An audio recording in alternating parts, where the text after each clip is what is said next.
हम पढ़ेंगे merits and demerits of partnership. हमने अभी तक क्या देखा, पार्टनरशिप देखा, पार्टनरशिप फर्म के बारे में थोड़ा सा मीनिंग एनालाइज किया, पार्टनरशिप फर्म और पार्टनर्स में क्या फर्क है, और बहुत सारे फीचर्स देखे। ठीक है, तो फीचर्स के बाद हम आज देखेंगे merits and demerits of partnership. मैंने आपको पहले ही बोला जब मैं आपको सोल ट्रेडिंग पढ़ा रहा था कि हर बिजनेस के दो पॉइंट ऑफ व्यू होते हैं, कुछ मेरिट्स होते हैं और कुछ सोल ट्रेडिंग में हमने मेरिट्स देखे थे, डीमेरिट्स भी देखे थे। आज हम क्या देखेंगे, पार्टनरशिप फर्म के मेरिट्स एंड डीमेरिट्स। तो स्टार्ट करते हैं।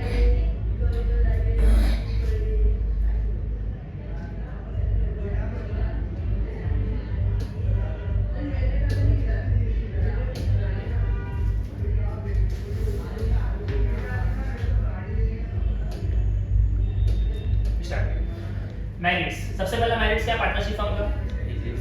इजी फॉर्मेशन, यानी पार्टनरशिप फर्म को दो लोगों में मिलकर आराम से ओपन किया जा सकता है। पार्टनर्स कितने होने चाहिए? मिनिमम 2 होने चाहिए और मैक्सिमम कितने होने चाहिए? 50 होना चाहिए। पहला फायदा क्या है, पार्टनरशिप फर्म इजीली खुल जाता है। It's very easy to form partnership business, only 2 person are required to form partnership business. The partners can sign agreement and get firm। Normal आप पेपर वर्क कर लो आपस में और ये फॉर्म ओपन हो जाता है। Even procedure of registration is very simple and quick, यानी यहाँ पे कोई लीगल फॉर्मेलिटी ज्यादा नहीं है, तो ये आसानी से पूरा हो जाता है। उसके बाद सेकंड मेरिट्स क्या है? कैपिटल। हमने सोल ट्रेडिंग से अगर मैं इसको कंपेयर करूं तो वहां पे अकेला बंदा है, अगर अकेला बंदा है तो कितना ही कैपिटल लगा देगा, लेकिन अगर 2 लोग हैं तो यहाँ पे कैपिटल आसानी से मिल जाएगा। ये बोला है कि भाई the partnership business has more capital as compared to sole trading concern. As partnership business has more number of partners, they can collect more capital. The capital contribution ratio of all partner is mentioned is an, कौन कितना पैसा लगाएगा ये कहाँ पे लिखा होता है? अग्रीमेंट में लिखा होता है। तो पैसा यहाँ पे आसानी से 2 लोग मिलकर लगाते हैं और बिजनेस स्टार्ट हो जाता है। थर्ड पॉइंट क्या है? Business secrecy. What is business secrecy? तो बिजनेस के अंदर मैंने बोला बहुत सारी चीजें ऐसी होती है जो लोगों को बताने की नहीं होती है। तो देखिए पार्टनरशिप फर्म क्या कहता है, the partnership firm enjoy secrecy as firm are not subject to publish books of accounts annually. Due to this competitor can not easily come to know about secret and confidential information. What do you mean by confidential information? It means important. It means important of the partnership firm. अब simple सी चीज है, मैं आपको बार-बार example देता हूं कि भाई एक शेफ है जिसको पास एक अच्छे खाना बनाने की रेसिपी है। अब वो रेसिपी जब तक उसके पास है ना, वो उसको बना के बेचेगा और लोग उसको मजे से खाएंगे और उसको पे करेंगे। लेकिन जिस दिन वो रेसिपी मार्केट में नॉर्मल हो गई तो बाकी शेफ भी वो चुरा लेंगे। तो जब तक वो रेसिपी उसके पास है मतलब वो सीक्रेट है। क्या है वो? और पार्टनरशिप फर्म में पार्टनर्स के बीच में सीक्रेसी कैसी होती है? अच्छी होती है। इनको किसी को बताने की जरूरत नहीं है, इनको अपने बुक्स ऑफ अकाउंट्स को ओपन करने की जरूरत, पब्लिश करने की जरूरत नहीं है। तो यहाँ पे क्या फायदा मिल जाता है? सीक्रेसी का। ओके, नेक्स्ट पॉइंट क्या है? Continue existence. The partnership can have continue existence even after the death, insolvency or insanity of one of its partner. The partnership can be carried, carried का मतलब कंटिन्यू किया जा सकता है, on by existing partner provide that there should be provision. provision का मतलब क्या होता है? अगर आपने बिगिनिंग में ही एग्रीमेंट बनाते समय ये लिखा था कि हम तीनों में से अगर एक मरेगा तो बाकी लोग चला लेंगे, हम तीनों में से कोई एक पागल होगा तो बाकी लोग चला लेंगे, हम तीनों में से अगर कोई इंसॉल्वेंट होगा तो हम बिजनेस को कंटिन्यू करेंगे। तो इस केस में हमें क्या देखने मिलता है? बस ध्यान में रखना अग्रीमेंट में लिखा होना चाहिए। अगर नहीं लिखा है कि एक मरेगा तो बाकी लोग चला सकते हैं तो बिजनेस को क्या होना पड़ता है? डिसॉल्व होना पड़ता है। क्या होना पड़ता है? समझ में आ रही बात? ठीक है। उसके बाद नेक्स्ट मैट्रिक्स क्या है? Flexibility of operation. ये ऑपरेशन का मतलब यहाँ पे क्या समझ लेना? वर्क समझ लेना, काम। जो भी काम से आप पैसा कमा रहे हो as a partner. Okay, there is more flexibility in partnership business. Partners may expand और देखो पार्टनर्स को मिलके अपने बिजनेस को क्या करना है? बड़ा करना है। पार्टनर्स को अपने बिजनेस को अगर बड़ा करना है तो क्या करना पड़ेगा?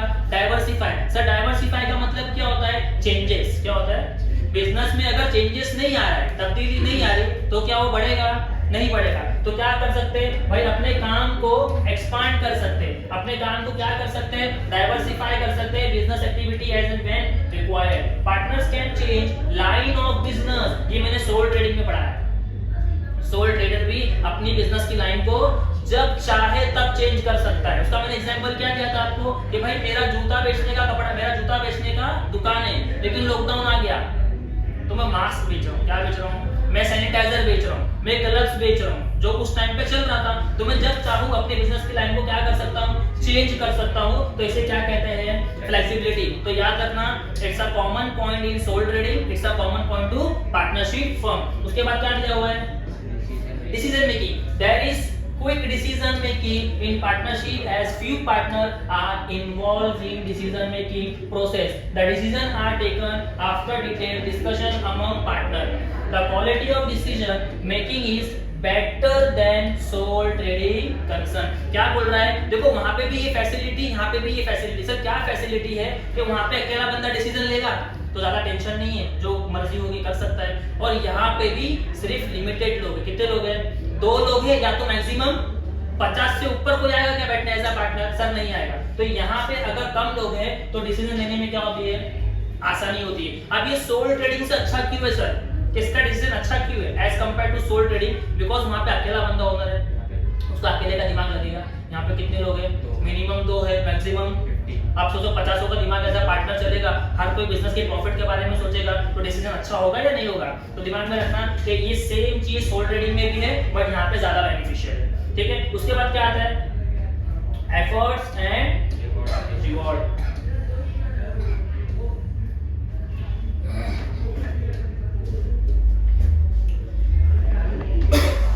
एफर्ट्स रिवॉर्ड रिलेशनशिप क्या होता है ना, देखो बिजनेस जब करते हैं ना आप लोग, तो पहले एफर्ट लगाना पड़ता है। क्या लगाना पड़ता है, और जब आप एफर्ट लगाते हो, हाथ पैर मारते हो, तो आपको रिटर्न में क्या मिलता है, रिवॉर्ड। अब ये पार्टनर्स के लिए बिजनेस में कैसे काम करता है ध्यान देना। There is direct relation between efforts and, सही बात है, जो जितना हाथ पैर मारेगा उतनी मच्छी हाथ में आएगी, जो जितना मारेगा उतनी मच्छी हाथ में आएगी। तो आपको क्या करना है, हार्डवर्क करना है।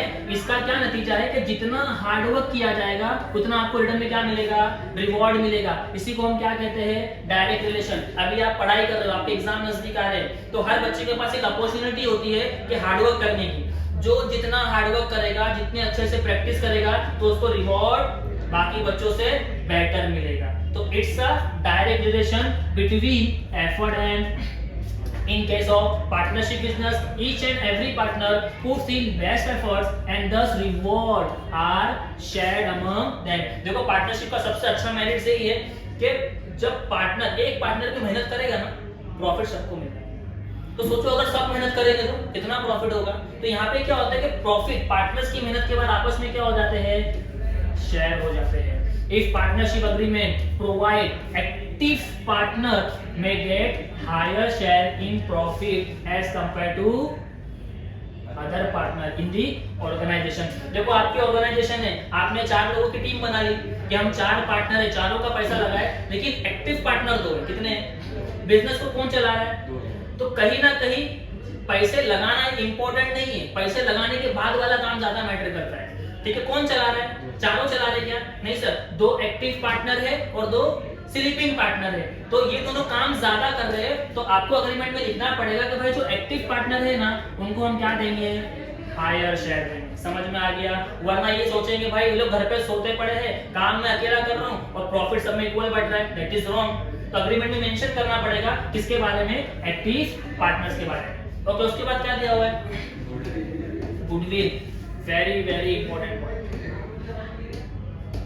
गुडविल, व्हाट इज गुडविल, हमने अकाउंट्स में पढ़ा है, goodwill is an intangible assets, लेकिन एक्चुअल में गुडविल क्या है, गुडविल बिजनेस का रेप्यूटेशन है। क्या है ये, गुडविल बिजनेस का वो नाम जो मार्केट में अवेलेबल है और वो नाम सुन के कस्टमर रोज आ रहे हैं आपके पास, यानी नाम का पैसा, किसका पैसा, नाम का पैसा। तो goodwill means valuation of partnership business in terms of, यानी गुडविल को पैसे में कैलकुलेट किया जाता है। जिस दिन बिजनेस बंद होगा, आपस में शेयरिंग क्या होगी पता है, ये भाई बिजनेस बंद हो रहा ना, नाम खराब हुआ ना, तेरी वजह से हो, तो तू ज्यादा लॉस बेयर करेगा, और जब नाम बनेगा ना, मेरी वजह से हुआ, तो मेरे को ज्यादा पैसा चाहिए।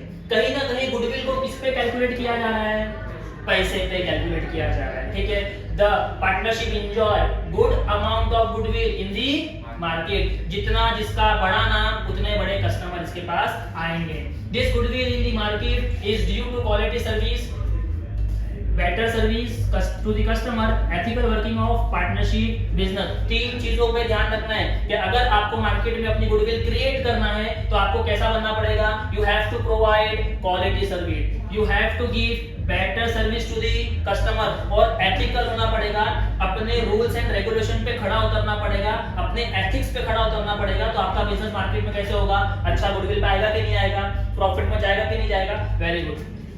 Normally, in case of admission of new partner, in case of admission of new partner, ये इस नाम को याद कर लेना। 12th क्लास में अकाउंट्स में चैप्टर आने वाला है, पूरा के पूरा प्रैक्टिकल है, लेकिन ये एक प्रोसीजर किसका है, पार्टनरशिप फर्म का है। क्या दिख रहा है यहाँ पे, एडमिशन ऑफ, मैंने आपको इसी पॉइंट के मीनिंग में पढ़ाया था पार्टनरशिप फर्म के कि यहाँ पे न्यू पार्टनर को एडमिशन मिलता है। क्यों मिलता है, वो कैपिटल लेकर आएगा।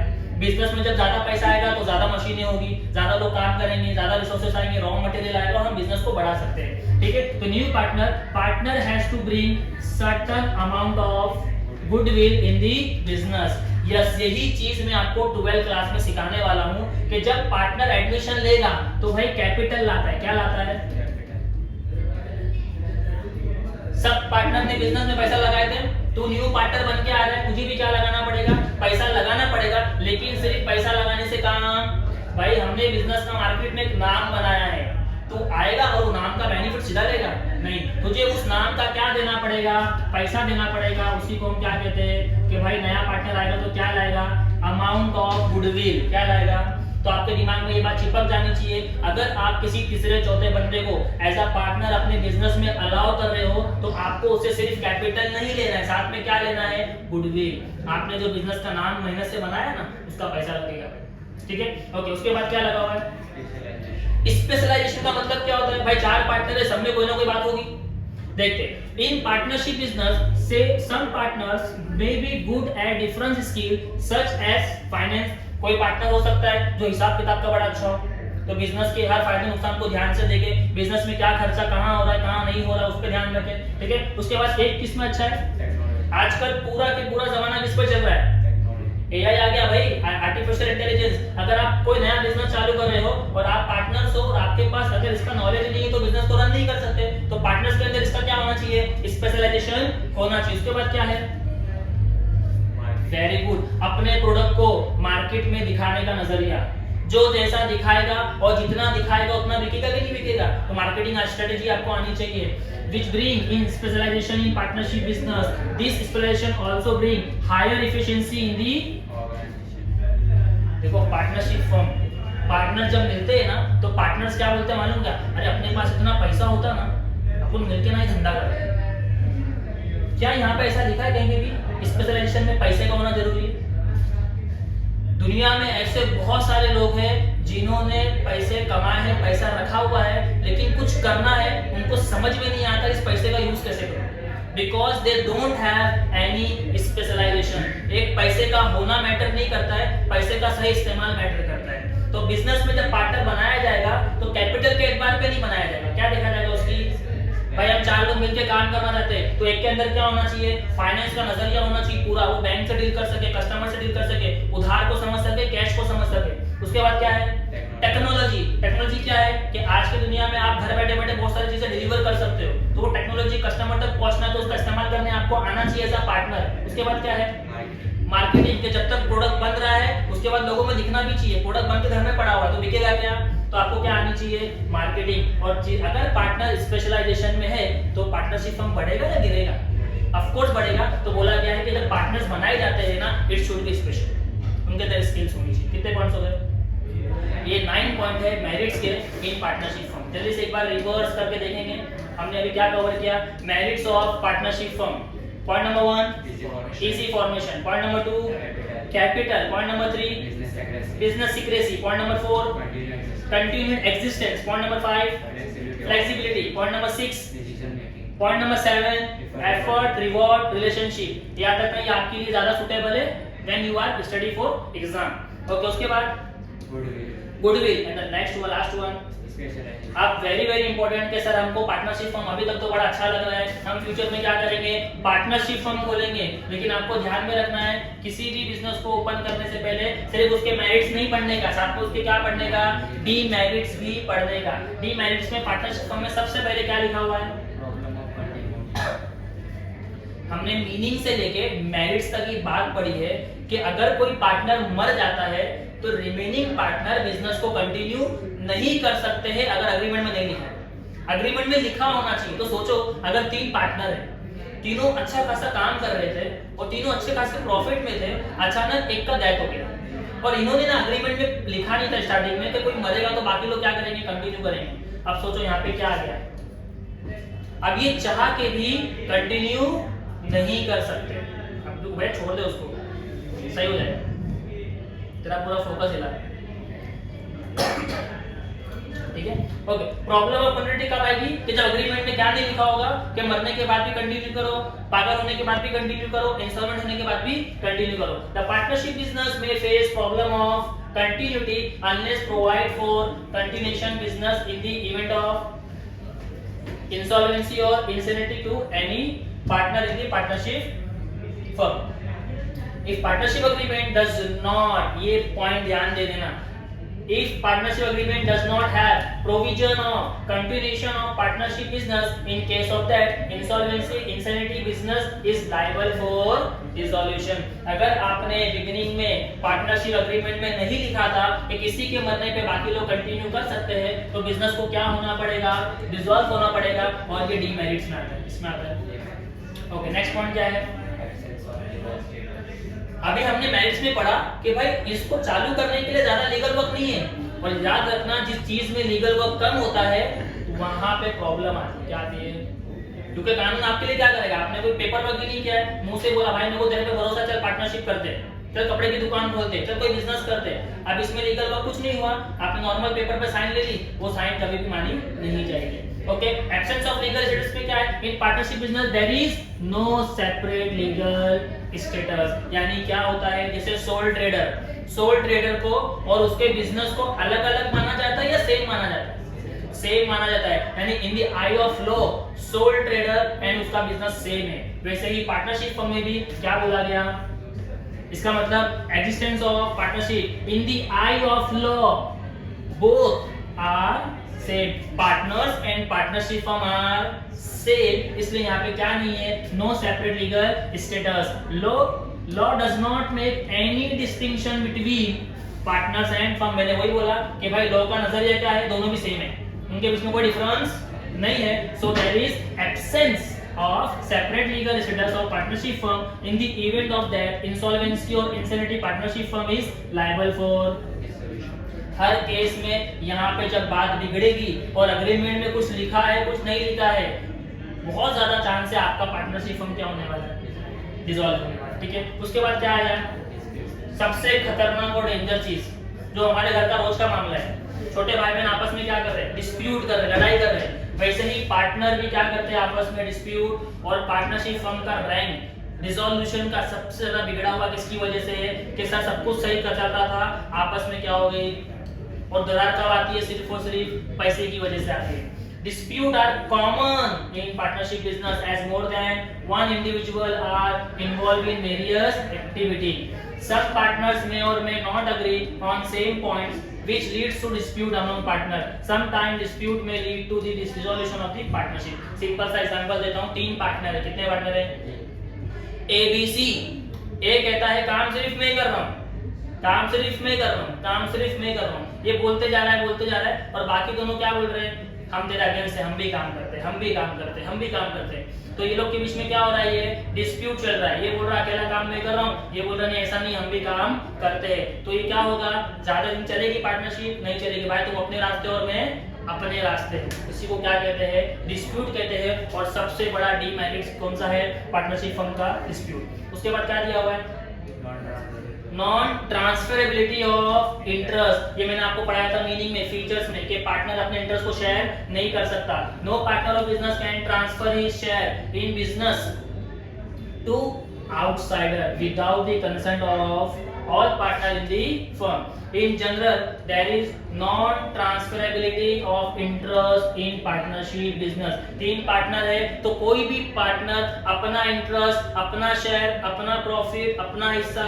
किसी आउटसाइडर को शेयर नहीं कर सकता without consent of all partner. समझ में आ गया। अगर आप किसी चौथे को एड लेस करने की बात कर रहे हो तो आपको सबसे क्या लेना पड़ेगा, कंसेंट लेना पड़ेगा। अगर चारों पार्टनर उस आउटसाइडर के लिए रेडी होते हैं, you can transfer your shares, ठीक है। और उसके बाद क्या दिया हुआ है,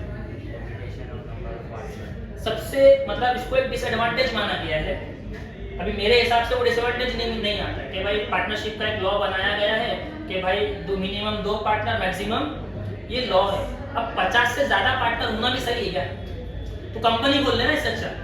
अभी एक डिसएडवांटेज में आया है तो आपको याद रखो, लेकिन प्रैक्टिकली होकर सोचोगे 50 पार्टनर बहुत होते भाई। हम पार्टनरशिप बचपन से माइंड में सेट है कि 2 लोगों के बीच में होती है, लेकिन अभी बुक में लिखा है अकॉर्डिंग टू लॉ क्या बोला गया है, मिनिमम 2 पार्टनर मैक्सिमम। और ऐसे भी है पार्टनरशिप फर्म जहाँ पे 50 पार्टनर होते हैं, लेकिन 50 पार्टनर है, 2 संभाल नहीं पा रहे, 50 की लड़ाई कहाँ से रुकाएंगे, पूरा मोहल्ला जलेगा।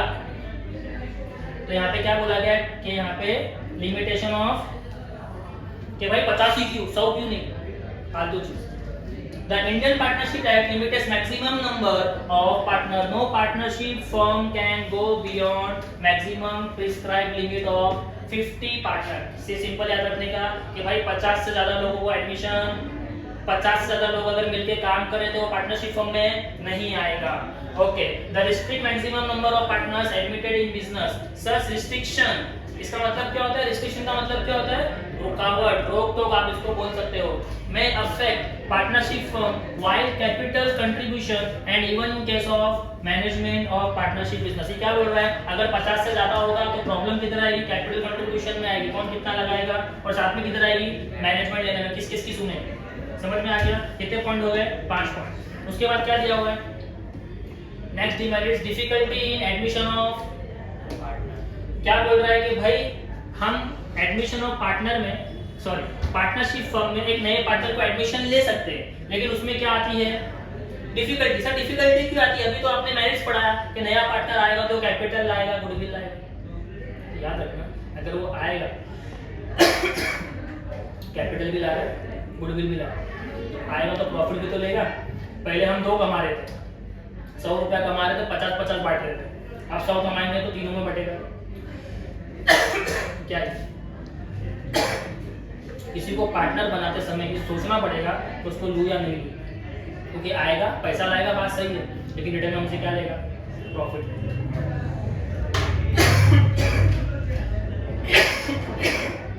दादा फाज जा रहा बोलना।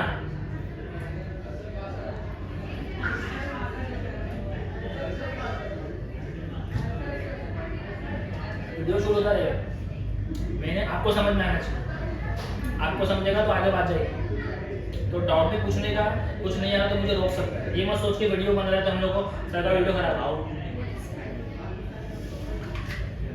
अभी स्लो जाता, सॉरी बस, सॉरी सर, स्लो जाता, मेरे को भी लगा, मैं थक गया। Difficulty in admission of partner. Partnership firm में न्यू पार्टनर को लेने के समय हम क्या ले रहे हैं, कैपिटल ले रहे हैं, गुडविल ले रहे हैं। तो ऐसा नहीं उसको दे दो, सोचना है भाई जब वो आएगा तो हमसे क्या लेने वाला है, प्रॉफिट लेने वाला है। In partnership business there is often difficulty in admission of new partner. Admission of new partner में अफेक्ट प्रॉफिट। मैंने अभी बोला कि भाई वो आएगा तो प्रॉफिट पे अफेक्ट पड़ेगा। Sharing ratio of existing partner, therefore existing partner may object admission of new partner in business. Existing partner may not have full faith on incoming partner. देखो आपने बड़ी मेहनत की, मार्केट में अपने बिजनेस का गुडविल बनाया, आज कस्टमर आपके नाम को सुन के आपके पास आ रहे हैं, तो आपके मन में डाउट आएगा, अरे यार ये हमारे जैसा काम करेगा, कभी इसकी वजह से हमारी कंपनी डूब ना जाए, हमारा पार्टनरशिप फर्म डिसॉल्व ना हो जाए। तो यहाँ पे क्या होता है, थोड़ा सा फेथ की कमी होती है, किसके ऊपर, इनकमिंग पार्टनर के ऊपर। This leads to difficulty in admission of new partner। और यहाँ पे क्या होता है, फिर डिफिकल्टी फेस करना पड़ता है एक नए पार्टनर को एडमिशन देने। नेक्स्ट पॉइंट क्या है, सोल ट्रेडिंग में भी सेम था, अकेला बंदा, अकेला ओनर, तो जितना भी लायबिलिटी था उसका, तो घर बेचना पड़ेगा, कम पड़ा तो यहाँ पे भी सेम है कि अगर पार्टनर को लॉस हुआ, बिजनेस को बंद करना पड़ा, और बिजनेस को बंद करने के बाद असेट्स को बेच के पैसे कम पड़ गए लायबिलिटी चुकाने के लिए, तो कहाँ जाएंगे, अपने घर पे जाएंगे और उसको बेच के आएंगे। ठीक है। Unlimited liability arise when the assets of the firm are not sufficient to pay off claims of the creditors. The private मतलब क्या, ये देखो आपका घर of the partner is attached to satisfy such. समझ में आ गई बात। उसके बाद क्या है, रिस्क ऑफ इम्प्लाइड अथॉरिटी। ये इम्प्लाइड अथॉरिटी क्या होता है, ध्यान देना। There is often risk of implied authority in partnership business. Partners may take undue advantage of managing business on behalf of other which leads to risk of implied authority. For example, अभी आपको समझेगा। For example, partners may sign मतलब किसी चीज के लिए ready हो जाना, कोई काम कर लेना ऐसा। कुछ अग्रीमेंट इन हिज, खुद से जाके, बाकी पार्टनर्स को नहीं बताया, जाके कहीं पे साइन करके आ गया। साइन करके आ गया और ऐसी चीज साइन किया जो उसकी कैपेसिटी में नहीं, विच में be against the interest of. उसने जो भी काम किया ना, जो भी साइन करके आया पेपर, नाम पार्टनरशिप फर्म का यूज किया, लेकिन काम ऐसा करके गया जो उसके ओन कैपेसिटी का है, जिसका इंटरेस्ट हमारे फर्म से नहीं है। तो उसने क्या किया, सपोज करो उसने कोई लोन ले लिया, क्या ले लिया, साइन कर, और किसी भी पार्टनर को बताया नहीं। तो वो लोन जब लिया जाएगा पार्टनरशिप फर्म के नाम से, भले ही उसने अकेले में जाके लेके आया, लेकिन बाकी पार्टनर को फर्क पड़ेगा कि नहीं पड़ेगा कि भाई लोन लिया तो जिम्मेदारी तो हमारे ऊपर आ गई, सब में बटेगा। तो यहाँ पे क्या हो गया, इम्प्लाइड अथॉरिटी। क्या हो गया, अब तीनों पार्टनर है, ये बोल रहा मैं भी ओनर हूँ, मैं भी ओनर हूँ, मैं भी ओनर हूँ, तो भाई बिजनेस के भले के लिए जाके ना लोन लेकर आता हूँ, इन लोगों को बताऊंगा खुश हो जाएंगे।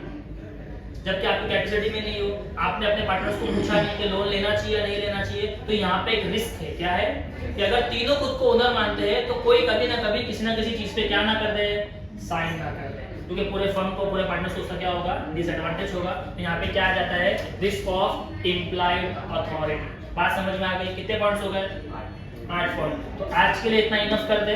तो आज के लेक्चर में हमने क्या पढ़ा, merits and demerits of partnership firm. आपके एग्जाम्स नजदीक आ रहे हैं, तो आपको क्या करना है, जैसे जैसे सिलेबस कंप्लीट हो रहा है आपको फौरन मुझे अप्रोच करना है, सर टेस्ट लो। मैंने शायद पूरे साल आपका अभी तक वैसा टेस्ट है, शायद टेस्ट ही नहीं लिया, तो टेस्ट देंगे। टेस्ट देने से क्या होता है कि आपका इवैल्यूएशन होता है, करेक्शन होता है। जितना करेक्शन मैं आपका कर सकता हूँ वो मैं टेस्ट पे ही कर सकता हूँ। अभी मैं आपको पढ़ा दूँ, आप मुझे हाँ हाँ बोल के चले गए, सर समझ गया, और घर पे जाके बुक बंद। बुक कब खुलती है, प्रेशर में, और प्रेशर क्या होता है, बच्चों के लिए एग्जाम होता है। तो टेस्ट में हम क्या करेंगे, प्रॉपर ध्यान से पढ़ के आएंगे और अच्छा परफॉर्म करने की कोशिश करेंगे, ठीक है।